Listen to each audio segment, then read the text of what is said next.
Her Majesty the Queen, when the Speaker has taken his seat, will have her chance to deliver her gracious reply to her Parliament. My Lords and members of the House of Commons, you do Prince Philip and me a great honour in inviting us here today. I am most grateful to have this opportunity to reply to your loyal addresses. And I thank you both, Lord Chancellor and Mr. Speaker, for your generous words. It is right that the first major event to mark my Golden Jubilee this summer is here in the Palace of Westminster. I would like to pay tribute to the work you do in this, the Mother of Parliaments, where you, like so many famous predecessors before you, have assembled to confront the issues of the day, to challenge each other and address differences through debate and discussion, and to play your essential part in guiding this kingdom through the changing times of the past 50 years. For if a jubilee becomes a moment to define an age, then for me we must speak of change, its breadth and accelerating pace over these years. Since 1952, I have witnessed the transformation of the international landscape through which this country must chart its course. The emergence of the Commonwealth, the growth of the European Union, the end of the Cold War, and now the dark threat of international terrorism. This has been matched by no less rapid developments at home, in the devolved shape of our nation, in the structure of society, in technology and communications, in our work, and in the way we live. Change has become a constant. Managing it has become an expanding discipline. The way we embrace it defines our future. It seems to me that this country has advantages to exploit in this exciting challenge. We in these islands have the benefit of a long and proud history. This not only gives us a trusted framework of stability and continuity to ease the process of change, but it also tells us what is of lasting value. Only the passage of time can filter out the ephemeral from the enduring. And what endure are the characteristics that mark our identity as a nation and the timeless values that guide us. These values find expression in our national institutions, including the monarchy and parliament. Institutions which in turn must continue to evolve if they are to provide effective beacons of trust and unity to succeeding generations.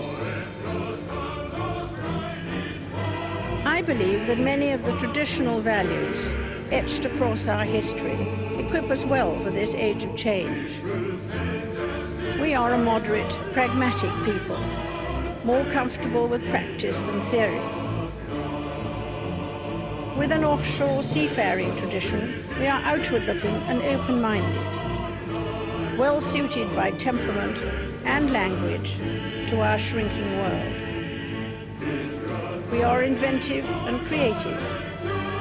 Think of the record of British inventions over the past 50 years, or our present thriving art scene.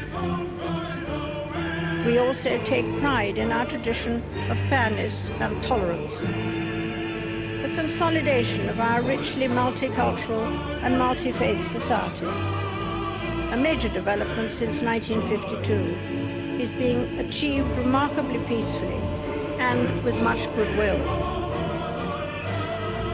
But there is another tradition in this country which gives me confidence for the future. That is the tradition of service. The willingness to honor one another and seek the common good transcends social change.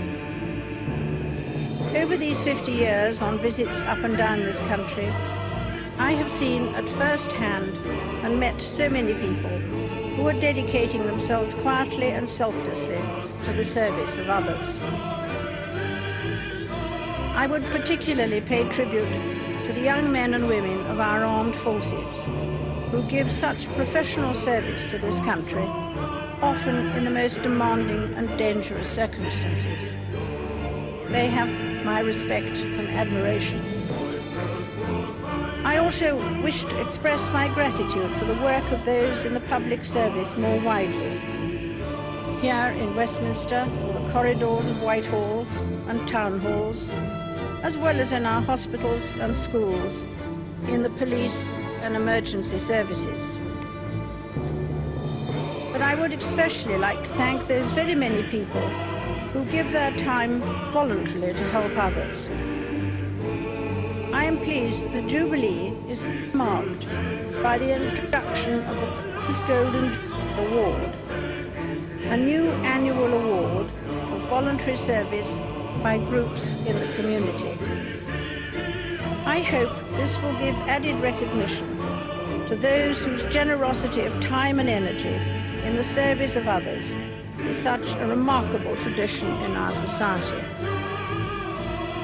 These enduring British traditions and values, moderation, openness, tolerance, service, have stood the test of time, and I am convinced they will stand us in good stead in the future.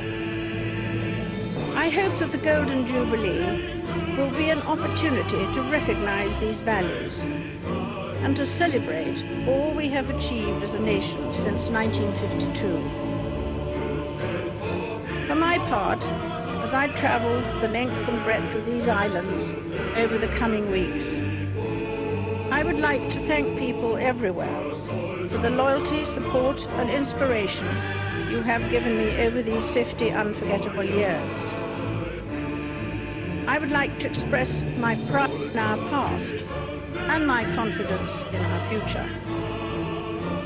I would like above all to declare my resolve to continue with the support of my family to serve the people of this great nation of ours to the best of my ability through the changing times ahead.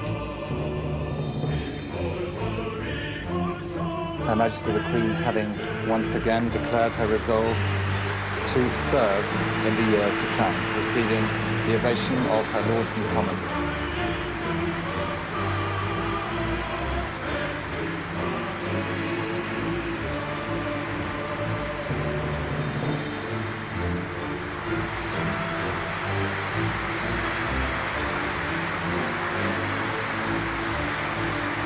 It echoes what she said when she was 21. I declare my whole life, be it long or short, shall be dedicated to your service. A broadcast she made on her 21st birthday from South Africa.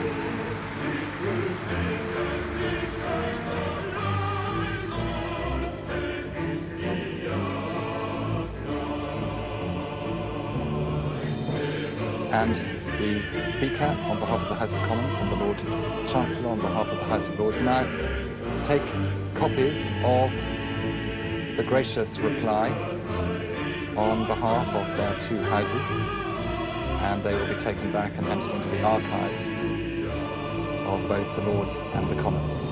Very nice.